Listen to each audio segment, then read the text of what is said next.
मुद्दे से ध्यान भटकाना कोई भारतीय जनता पार्टी से सीखे, और वो इसे किस चालाकी और किस बारीकी के साथ करती है ना। इस बार जो सदन की कार्रवाई हुई उसने उस बात को प्रमाणित किया। दो मुद्दे सामने थे। अडानी को लेकर अमेरिकी अदालत ने जो फरमान जारी किया था उन्हें गिरफ्तार करने का, और दूसरा बाबा साहब अंबेडकर पर विवादित टिप्पणी। आज मैं आपको पूरे विस्तार के साथ समझाने वाला हूं कि किस तरह से भारतीय जनता पार्टी की मशीनरी काम करती है। क्योंकि आज का जो मेरा शो है न सिर्फ इस देश की जनता को देखना है बल्कि देश की पॉलिटिकल पार्टीज को भी कि ये लोग किस अंदाजे बयां में काम करते हैं। सबसे पहले देश के सामने कौन सी बड़ी खबर आई? गौतम अडानी के ऊपर एक अमेरिकी अदालत ने, किसी जॉर्ज सोरोस, किसी गार्डियन अखबार, किसी इंटरनेशनल एजेंसी ने नहीं बल्कि एक अमेरिकी अदालत ने भ्रष्टाचार को लेकर फरमान जारी किया, जिसमें उन्होंने कहा कि गौतम अडानी को गिरफ्तार किया जाए। बात वहां नहीं रुकी, उसके अंदर बतलाया गया कि किस तरह से कम 2000 करोड़ की रिश्वत यहां भारत में दी गई।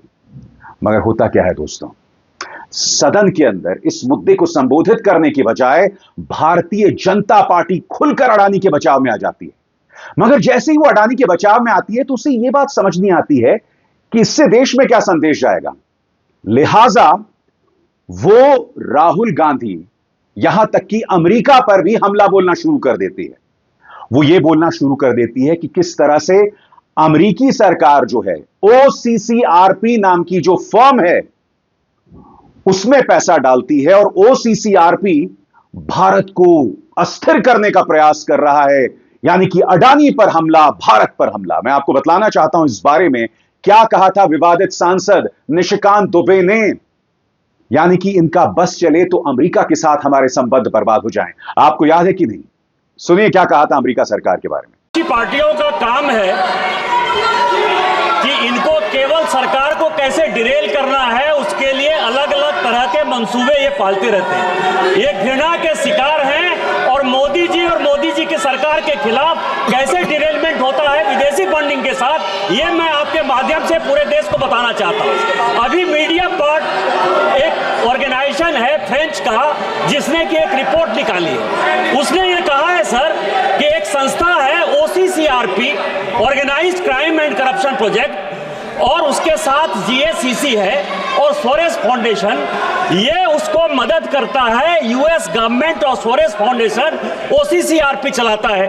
OCCRP का क्या काम है? भारत की पार्लियामेंट को कैसे बंधक बनाना, कैसे नहीं चलने देना, कैसे CA और RC पर। यानी कि पाकिस्तान और चीन तो हमारे दुश्मन हैं ही, इसके अलावा कई देशों के साथ हमारे संबंध बर्बाद हो रहे हैं।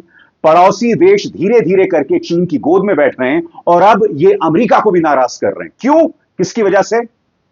गौतम अडानी की वजह से। वो गौतम अडानी जो प्रधानमंत्री के परम मित्र। बात वहां नहीं रुकती है। याद है आपको सुधांशु त्रिवेदी ने क्या कहा था कि जब भी कोई सदन शुरू होने वाला होता है तब इसी तरह की कोई खबर आ जाती है, जो अपने आप में कितना वाहियात तर्क था। क्योंकि अगर ये सब राहुल गांधी के हाथ में होता तो नंबर 1, राहुल गांधी दुनिया की सबसे ताकतवर व्यक्ति है। नंबर 2, अगर ये जानकारी जारी करनी ही होती तो महाराष्ट्र के चुनाव से पहले जारी करते हैं ना। ऐसा हुआ नहीं। यानी कुछ भी वाहियात तर्क दो। याद है आपको क्या कहा था सुधांशु त्रिवेदी ने? फिर से सुनिए।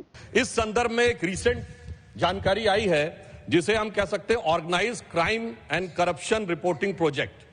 A French publication has recently published its own report based on its investigation on the Sarajevo-based OCCRP, Organized Crime Corruption Reporting Project. This new report of the media report has claimed.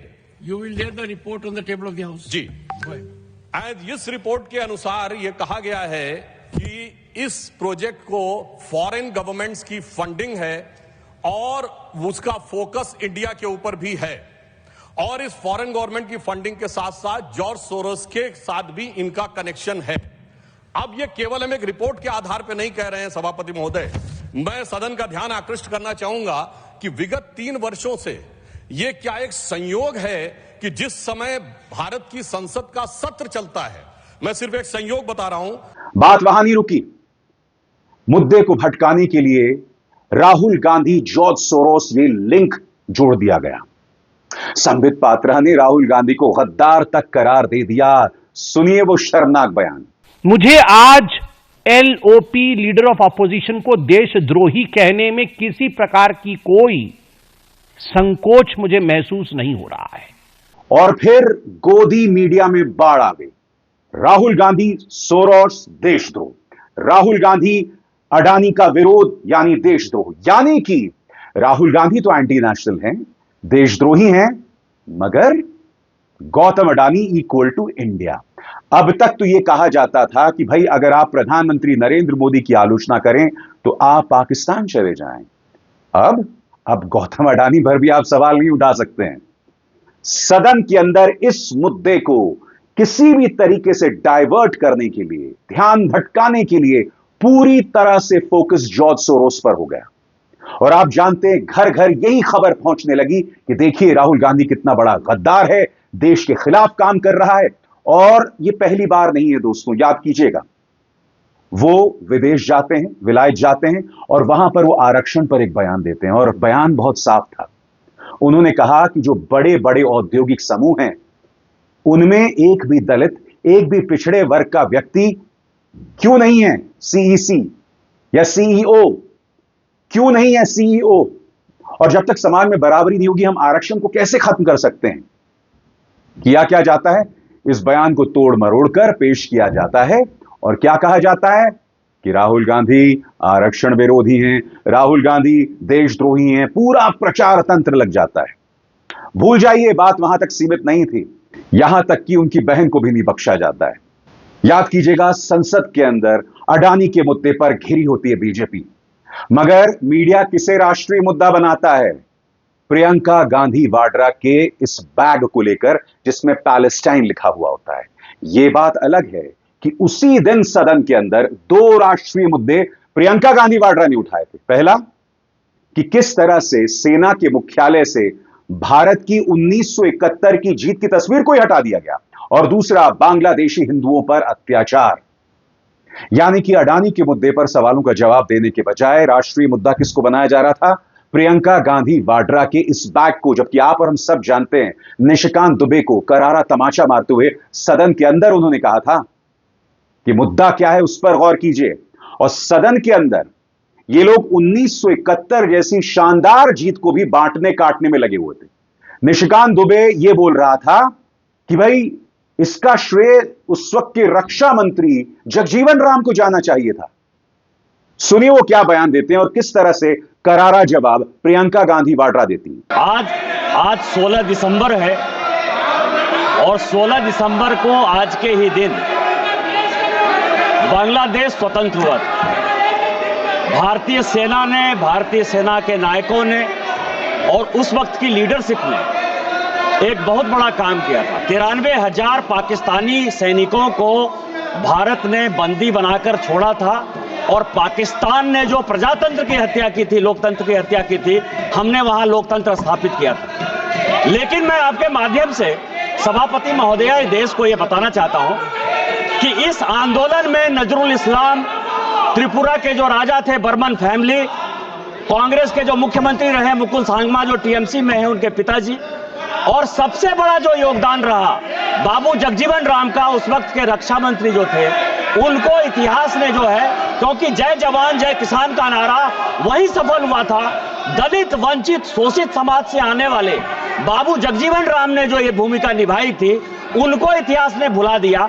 Indira ji का योगदान था, कोई उसको नकार नहीं रहा है, लेकिन बाबू जगजीवन राम के योगदान को जो आज तक समाज ने नकारा है, मेरा आपके माध्यम से आग्रह है कि उनके सभापति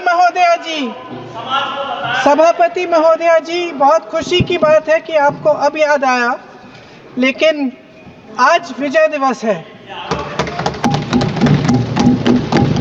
आज विजय दिवस है। 1971 के युद्ध में जिन शहीदों ने, जिन सेनाओं ने हमारे लिए लड़ाई लड़ी, जिन जानबाजों ने ये लड़ाई लड़ी, सैन्य अधिकारों को, सैनिकों को, शहीदों को, सबको सबसे पहले मैं नमन करना चाहती हूँ। मैं देश की जनता को नमन करना चाहती हूँ। कि आज के दिन जो विजय भारत ने पाई वो उनके बिना नहीं हो सकता था। उस समय भारत अकेला खड़ा था, पूरे विश्व ने कोई सुनवाई नहीं की। बांग्लादेश में जो हो रहा था, बांग्लादेश की जनता, हमारे बंगाली भाई बहनों की आवाज़ कोई नहीं सुन रहा था। उस समय भारत की जनता एक होकर अपनी सेना के साथ खड़ी हुई, अपने नेतृत्व के साथ खड़ी हुई, अपने असूलों के साथ खड़ी हुई। इंदिरा गांधी जी उस समय प्रधानमंत्री थी, मैं उनको नमन करना चाहती हूँ।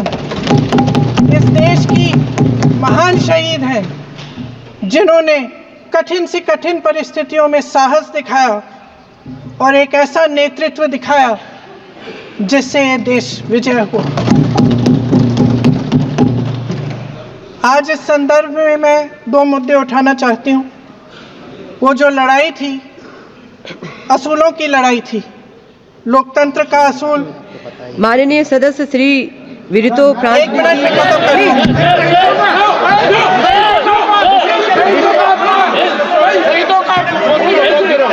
मैं संक्षिप्त में बोल देती हूँ। कंप्लीट करिए सभापति महोदया जी, मैं संक्षिप्त में बोल देती हूँ। कंप्लीट करिए। दो मुद्दे हैं, संक्षिप्त में बोल देती हूँ।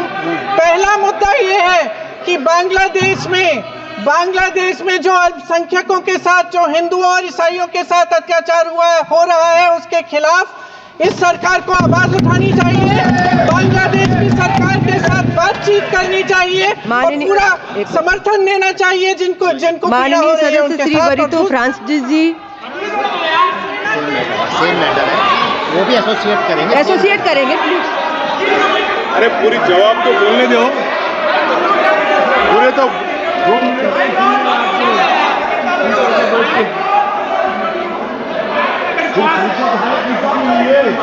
माइक। सेना के हेडक्वार्टर्स में से आज सेना के हेडक्वार्टर्स में से वो तस्वीर उतारी गई है जिसमें पाकिस्तान की सेना आत्मसमर्पण कर रही है हिंदुस्तान भारत की सेना के सामने। मगर मुद्दा किसको बनाया गया?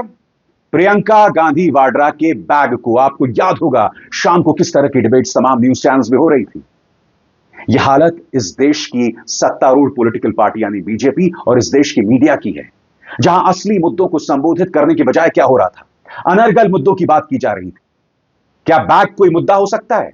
क्योंकि अगर प्रियंका गांधी वाड्रा पैलेस्टाइन लिखा हुआ एक बैग ला रही थी तो उसी दिन उन्होंने बांग्लादेशी हिंदुओं का मुद्दा भी उठाया था और उसी दिन उन्होंने सेना के मुख्यालय से 1971 की जीत की तस्वीर को हटाए जाने की बात की थी। मगर क्या कर रही थी बीजेपी, आप सब जानते हैं। क्या कर रहा था उनका पालतू मीडिया, आप सब जानते हैं। फिर ध्यान भटकाने की एक और मिसाल, अमित शाह का बयान आता है।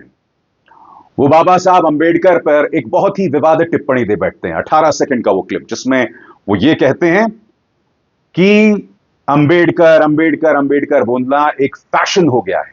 अंबेडकर की जगह अगर भगवान का नाम लिया होता तो 7 जन्मों में स्वर्ग मिल जाता। बात वहां नहीं रुकी, वो एक प्रेस कॉन्फ्रेंस करते हैं और उसके अंदर और भी अजीबोगरीब बयान देते हैं। वो एक ही सुर में, एक ही सांस में सावरकर और अंबेडकर की बात करते हैं, जबकि आप जानते हैं सावरकर साहब ने अंबेडकर साहब को, हमारे बाबा साहब को भिखारी बताया था। जब उन्होंने बौद्ध धर्म को अपनाया था, उसको लेकर वाहियात टिप्पणी की थी। यह सब इतिहास में दर्ज है। मगर अमित शाह ये सब बोल रहे थे, मगर अमित शाह से सवाल कौन पूछे? उल्टा ध्यान भटकाने के लिए क्या किया गया? एक बेवजह का बवाल बनाया गया। राहुल गांधी पर इल्जाम लगाया गया कि उन्होंने भाजपा के 2 सांसदों प्रताप सारंगी और मुकेश राजपूत को धक्का दे दिया। आज तक कोई प्रमाण पेश नहीं किया गया है। मुद्दा क्या था कि आप अंबेडकर के मुद्दे पर घेरे हुए थे, आप उन सवालों का जवाब नहीं दे रहे थे। उल्टा आप जब सवालों पर स्पष्टीकरण दे रहे थे तो आप और भी ज्यादा विवादित बयान देने लग गए थे। आप बाबा साहब अंबेडकर का यह कहकर अपमान कर रहे थे कि आपने उन्हें सावरकर के साथ जोड़ने की कोशिश की, जबकि आप जानते हैं कि सावरकर के बारे में उनकी क्या राय थी। अब मैं आपसे एक सवाल पूछना चाहता हूं। असली मुद्दा अब भी वही है, बाबा साहब अंबेडकर पर देश के गृह मंत्री की विवादित टिप्पणी। मगर बीजेपी क्या कहती है? पहले सोशल मीडिया हैंडल एक्स के जरिए तमाम कांग्रेस के नेताओं को एक चेतावनी जारी होती है कि आप अमित शाह के उस बयान को हटाइए। भारतीय जनता पार्टी का जो प्रचार तंत्र है वो धमकियां देना शुरू करता है कि हम एफआईआर कर देंगे। किस बात का एफआईआर? ना फर्जी खबर है, ना एआई जेनरेटेड है, जबकि आप जानते हैं कि फर्जी खबरों में कौन सी पॉलिटिकल पार्टी अव्वल है। सबसे बड़ी बात, अगर राहुल गांधी ने धक्का दिया था तो अब तक सीसीटीवी क्यों नहीं जारी हुआ? गोदी मीडिया के जरिए अनर्गल प्रचार किया जा रहा था। यह देखिए किस तरह की बातें की जा रही थी। वो वीडियो जो कि एक प्रमाण है, वो वीडियो जो कि एक प्रमाण है। कौन सा वीडियो भाई? बताओ तो सही, कौन सा वीडियो? वो वीडियो ये लोग पेश नहीं कर रहे थे, मगर अनर्गल अपनी तरफ से प्रोपेगेंडा कर रहे थे। भारतीय जनता पार्टी ने तो इस गुल्लू के कार्यक्रम को तक पेश कर दिया सबूत के तौर पर। और इसके अंदर गुल्लू क्या कह रहा है?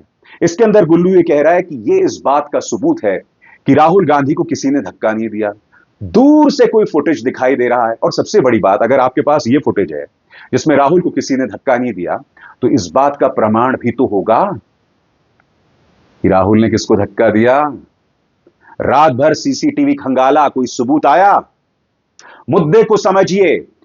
जब अडानी का मुद्दा आता है तो भटकाया जाता है प्रियंका गांधी वाड्रा के बैग और राहुल गांधी को एंटी नेशनल और जॉर्ज सोरोस के साथ रिश्ते बतलाकर। जब बाबा साहब अंबेडकर पर एक विवाद सामने उभर कर आता है तो उसे भटकाया जाता है राहुल गांधी के खिलाफ एफआईआर दर्ज करके, उन्हें गुंडा तक बता के। ये देखिए न्यूज चैनल क्या कह रहा था, राहुल गांधी की गुंडई। जब अनुराग ठाकुर एक मंच पर खड़े होकर देश के गद्दारों को गोली मारो जैसे नारे लगाता है और दो युवक जामिया में उतर जाते हैं गोलीबारी के लिए, तब क्या इस व्यक्ति के लिए उन शब्दों से उन्हें नवाजा जाता है? नहीं ना। आप समझ नहीं पा रहे हैं दोस्तों, इस देश में हो क्या रहा है। हर गुजरते दिन के साथ हम अपने आप को एक डरपोक देश बना रहे हैं। हम इस देश की जनता के मन में एक काल्पनिक डर बिठा रहे हैं। किस तरह का काल्पनिक डर? कि अगर अडानी का सवाल है तो जॉर्ज सोरोस पीछे होगा। एक 94 साल का व्यक्ति जो इससे पहले पिछले 10-11 सालों से भी, उससे पहले से भी लगातार देश में इन्वेस्टमेंट करता रहा है। वो व्यक्ति इतना ताकतवर हो गया है कि वो इस देश की सरकार को अस्थिर कर सकता है। आप मीडिया हाउसेस पर रेड मारते हैं, उनके मालिकों को आतंकवाद की धाराओं में बंद कर देते हैं। यह बात अलग है कि अदालत फिर उन्हें रिहा कर देता है। और मैं यहां पर जिक्र कर रहा हूं न्यूज क्लिक के संपादक प्रबीर पुरकायस्त का। और उस मामले में आप जानते हैं कि 3 दिनों तक मुझसे भी पूछताछ हुई थी, मुझे भी बदनाम करने की कोशिश की गई। तो हम कहीं ना कहीं अपने आप को एक डरपोक राष्ट्र बना रहे हैं, जहां हम काल्पनिक कॉन्स्पिरेसी थ्योरी यानी कि साजिशों की बात करते हैं कि किस तरह से कुछ लोग भारत के खिलाफ साजिश रच रहे हैं। यही डर इस देश की बहुमत में बिठाया जा रहा है कि हिंदुओं तुम खतरे में हो, हिंदुओं अगर हम राज से चले गए तो मुगलों का राज आ जाएगा। और मैं पहले भी कहता रहा हूं दोस्तों, कहीं से कोई मुगल का राज नहीं आने वाला है। जितने मुगल हैं अपनी अपनी कब्रों में हैं, वहां आराम कर रहे हैं। किसी कब्र से कोई अकबर बादशाह, कोई शाहजहां, कोई औरंगजेब निकलकर यह नहीं कहने वाला है कि अब हम राज करने वाले हैं। किसी कब्र से कभी कोई अकबर बादशाह नहीं निकलेगा और कहेगा अनारकली। नहीं, ऐसा नहीं कहने वाले वो। कोई अनारकली खतरे में नहीं है। मगर हां, इस देश की जो राजनीतिक अनारकलियां हैं, उन्हें लगता है कि आपका वोट पाने के लिए आपको डराया जाए, आपको धमकाया जाए और इस देश को एक डब्बू डरपोक देश बनाया जाए। एक जॉर्ज सोरोस की औकात कि वो इस देश के वजूद पर खतरा डाल सके। एक राहुल गांधी इतने ताकतवर कि वो अमेरिकी अदालत में भी दखल रखते हैं। अरे कभी तो अपने दिमाग का इस्तेमाल कीजिए भाई। उनका मकसद आपका वोट हासिल करना है, मगर क्या आप उनके मकसद के जरिए अपने आप को मेंटली बैंकरप्ट, मानसिक तौर पर दिवालिया बनाना चाहते हैं? इस बात पर गौर कीजिएगा। मुझ पर गुस्सा होने से कुछ नहीं होता, मैं तो सच की बात करता हूं और वो सच कड़वा भी होता है। मुद्दे को समझिए, उस साजिश को देखिए। साजिश वही है कि जब सामने मुद्दा आता है तो उसकी किस तरह से भटकाया जाता है। क्योंकि अपन तो सवाल करेंगे, जवाब भी मांगेंगे। अभिसार शर्मा को दीजिए इजाजत। नमस्कार। स्वतंत्र और आजाद पत्रकारिता का समर्थन कीजिए, सच में मेरा साथी बनिए। बहुत आसान है दोस्तों, इस ज्वाइन बटन को दबाइए और आपके सामने आएंगे ये 3 विकल्प, इनमें से एक चुनिए और सच के इस सफर में मेरा साथी बनिए।